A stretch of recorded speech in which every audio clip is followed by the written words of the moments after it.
Hello, I'm the Nostalgia Critic. I remember it so you don't have to. And welcome to Bland Shit 101.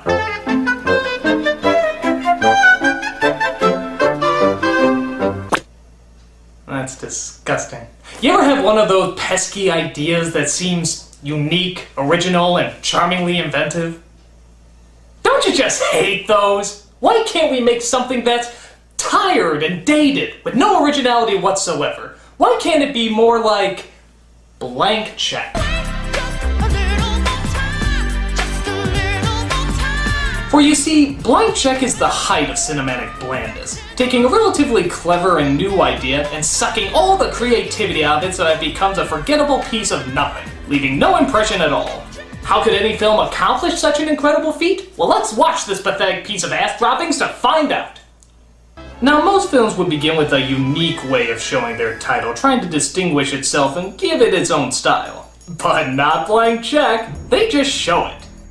My god, is that uninventive. As if to say, really your ticket stub is the only written title you need for this film, anything else would just be an extravagance.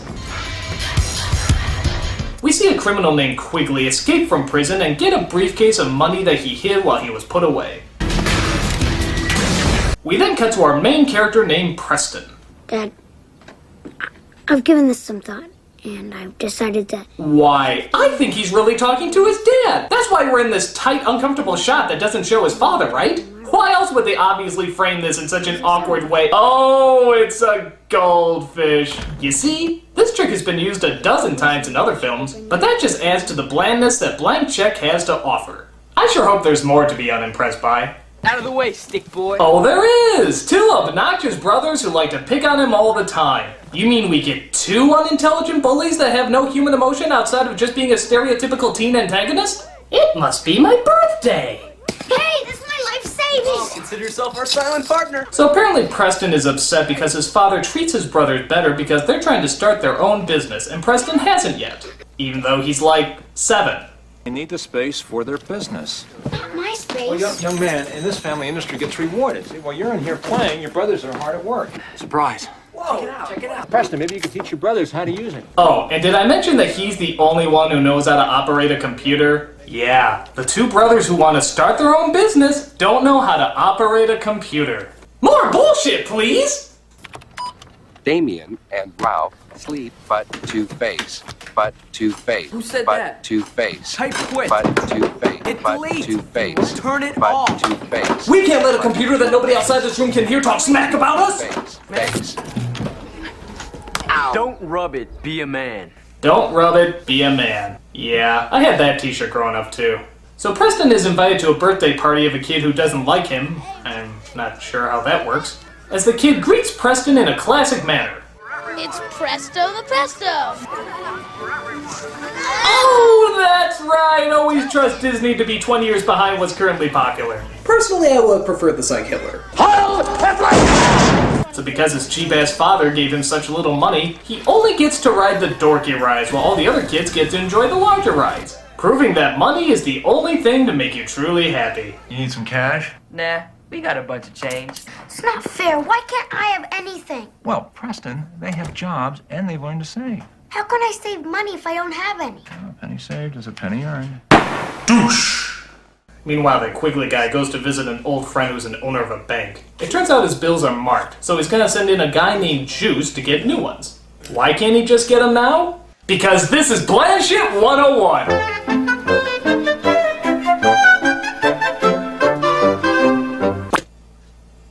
I love that title screen. So Preston goes to the bank to see if he can deposit just $11 when we're introduced to... the hot chick of the movie. Oh my god!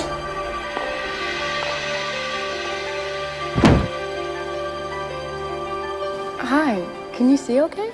Oh, yeah, sure. I would like to open an account, please. $11. Do you have any other money you'd like to deposit, Mr. Waters? I'd like to make a deposit in your skirt. Yeah, that's what I meant. I'm afraid we have a minimum balance. It's $200. $200? Whenever you're ready, please come back and see me, okay? My name's Shay Stanley. Thanks. Bye-bye. Bye-bye. I sure hope I can buy you at the end of this movie.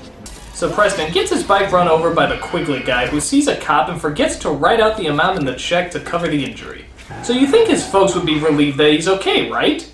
Not in the impractical world of Blanchett 101. I thought we understood about taking care of our valuables. It was a piece of junk. Well, if that's how you feel about a gift from your parents, I don't see giving you a new one for your birthday. I don't want a new bike. I want my own room. I'm warning you, you're on thin ice as it is about the bike. What I want is my own house. That's it, young man. Until further notice, you're grounded. That'll teach him to almost get run over. I almost had to summon an emotion there. So Preston realizes that he has the blank check and decides to put it to good use. Good old-fashioned criminal use. $1 million. Did the film score just gasp? So he tries to deposit the check but gets called into the head of the bank because they don't believe him. We have a little problem here. What is it, Mrs. Udowitz? Someone thinks this is some kind of game. I see. Is there much of a line out there, Mrs. Udowitz? Yes, we're swamped. And what are you doing here? Please. Is it me, or is the actor playing the head of the bank the same actor who's playing the female teller? Could they do that back then? Juice? No thanks, I'm not thirsty. That's right, he mistakes the kid for juice. You see, all adults are friggin' idiots in Blanchett 101, especially in kids' films. However, it turns out the real Juice is downstairs asking to see the head of the bank as well. Look at, my name is Juice. And I got something right here, and I wonder if you'd be so kind enough as to cash it for me. Okay, who is this guy anyway? He seems to pop up in my reviews all the time. He was the non-surfing brother in Surf Ninjas, the horny singing lizard in Ferngully, and now he's a con man in this. Stop following me, strange man with kind of cool voice! Or Tone Lock, whatever the hell your name is! Oh, sweetie. What's wrong with you, little boy? I'm sorry. Now, you know you ought to be in school. Don't make me sing about how I'm gonna eat you. If I'm gonna eat somebody. So the bank guy finds out he's been had as the kid first decides to buy a friggin' castle with the money he just got. And wouldn't you know it, the Quigley guy is trying to buy it too. That's a smart escaped convict, trying to draw as little attention to himself and keep a low profile by living in a castle. Hello? Good afternoon. I'd like to make a cash offer on your house. Well, I'm a total moron, so continue. I have an offer on the table of $300,000. We'll take it. Just one thing, sir. What is your name?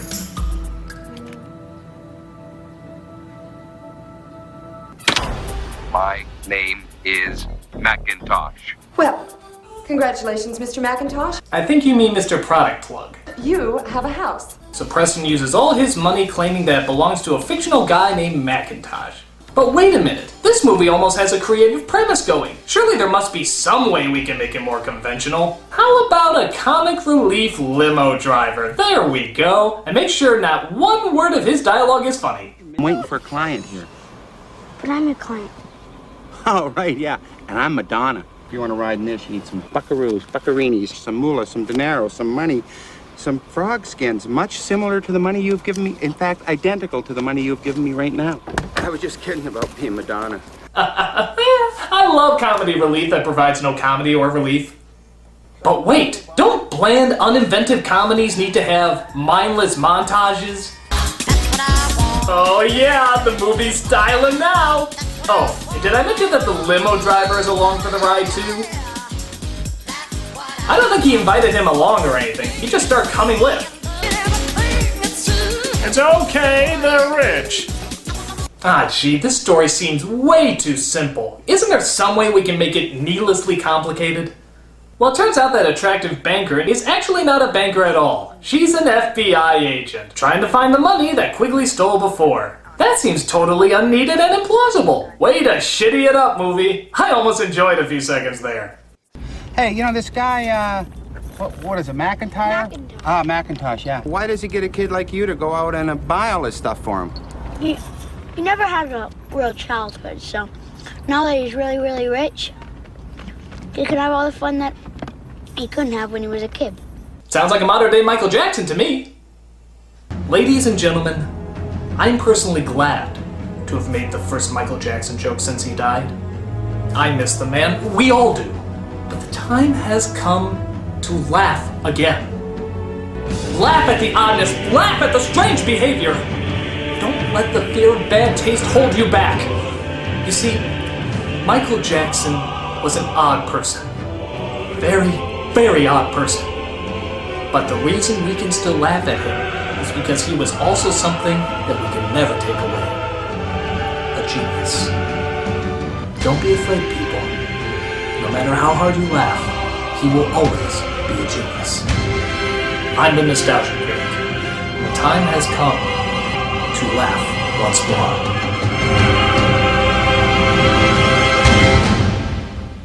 Anyway, Preston comes across Shay, the FBI agent, who doesn't question at all that a kid is riding in a limo and suddenly has money now.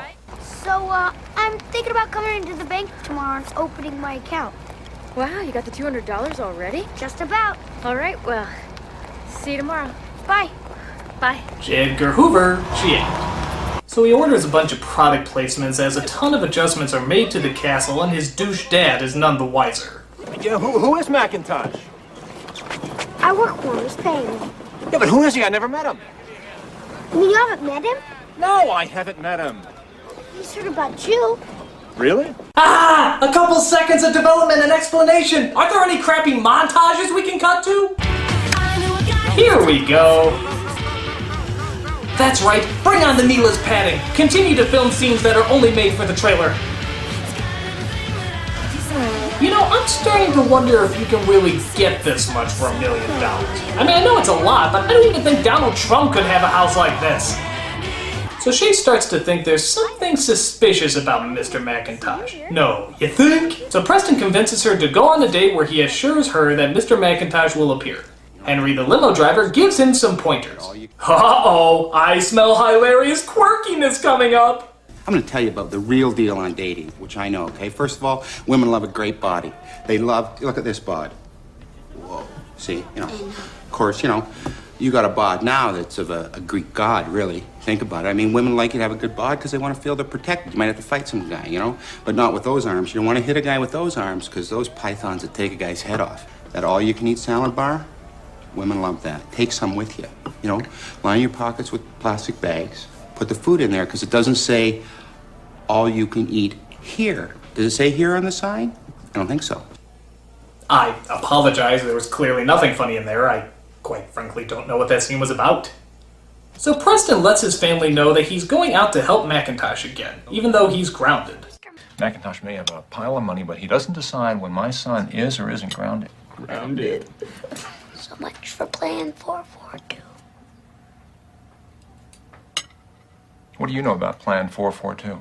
I didn't want to say what I told Mr. McIntosh about your Plan 442, and he was very, very interested. Yep, I promised him I'd bring a copy of it tonight and show it to him. Let me get you a fresh copy of the prospectus. No, I'll get a copy of it, sweetheart. It's good to know that this movie is teaching young kids that love can be bought. Maybe I should go over and meet... No! Why not? You ruin everything. He has a date tonight, and he's very nervous about it. Might be up pretty late. This woman. Lucky dog. And they're officially more dysfunctional than the Manson family. He dresses up in a suit that even the Fresh Prince of Bel-Air would find a bit much as our 7-year-old hero tries to wine and dine a 20-something-year-old FBI agent. Mr. McIntosh is very interested in you. He is? He's never met anybody like you before. He's never met me before, period. Technically, no, but he's been thinking a lot about you lately. Kid, you haven't hit puberty yet. Girls are just cootie-filled gross magnets at that point. Oh, and the world's greatest FBI agent still doesn't catch on that there's something weird about the fact that she's dating a kid right now. Perhaps we could analyze this and understand why neither of their motivations match their characters. But not in Bland Shit 101. It's been over 2 minutes. How about some lame jokes? Is he an entrepreneur? No, he's American. Good, good! And since there's clearly no interest in developing our characters, let's end with a pratfall. Oh, blank check. Your quest for cinematic forgetfulness is beyond compare. Fuck you. So, still benign to the whole dating a kid thing, Preston takes her to a spot that he knows she'll enjoy. 3, 2, 1. We're gonna get some snow. No. Oh, wet woman.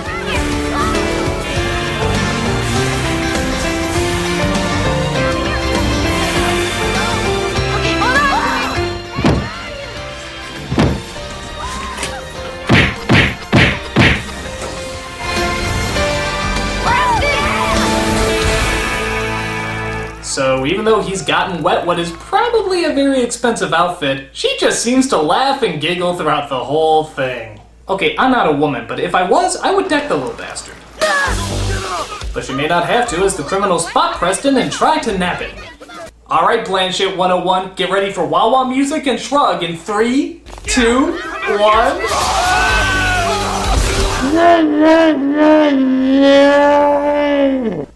He got away again! I don't believe this! He got away again! Oh hey, I guess the banker guy was so upset he fell back to the ground in a jump cut. I sure hope they don't get wet again. Ooh! So did Preston's plan to embarrass himself and ruin her outfit work in his favor? I had such a good time. Me too. Good night, Preston. Good night, Shay. Ooh, the high five of shame. It's one thing if they hug you or try to shake your hand, but a high five? That's gotta hurt. So the crooks find that one bratty kid and force him to tell them where they can find Preston. Why don't you just tell me what I need to know? Round numbers. I don't think you get the picture, Sonny. Maybe you need a better view. Preston Waters, 1508 Oak Street, Hillsdale, Indiana. Thank God you just cut to that picture of the same building instead of dangling me off it, or else I would have really been scared. So Preston says he's gonna have a birthday party for McIntosh when it's really his birthday. So he finds out that he's actually spent all the money and can't pay for the party. Just at the same point where the father comes in and, of course, mistakes him for McIntosh. You don't have kids, do you, Mr. McIntosh? Well, I'll tell you, it's very easy to make mistakes with them.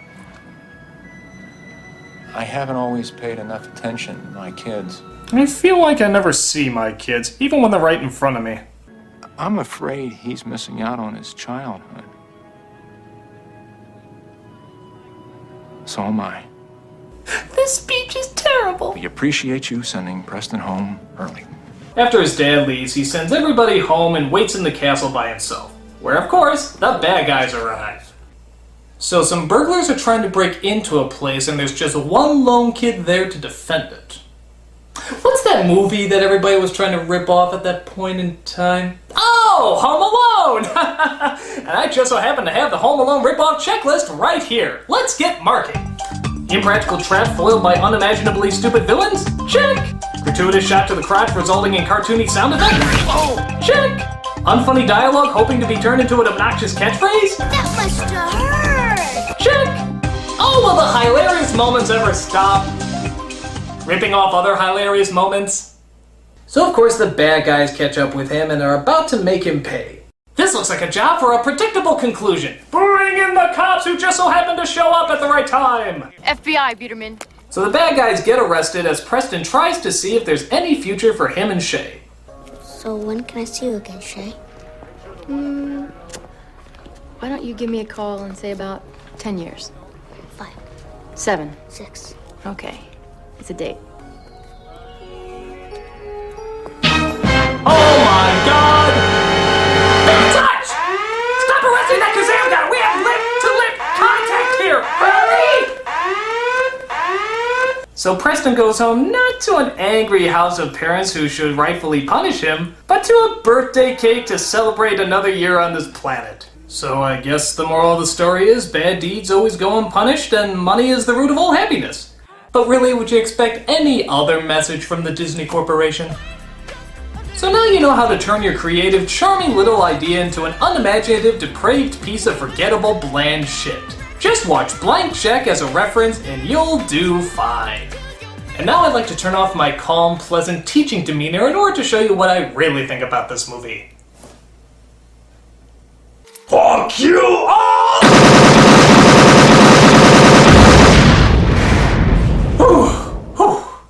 I feel much better. I'm the Nostalgia Critic, I remembered, so you don't have to.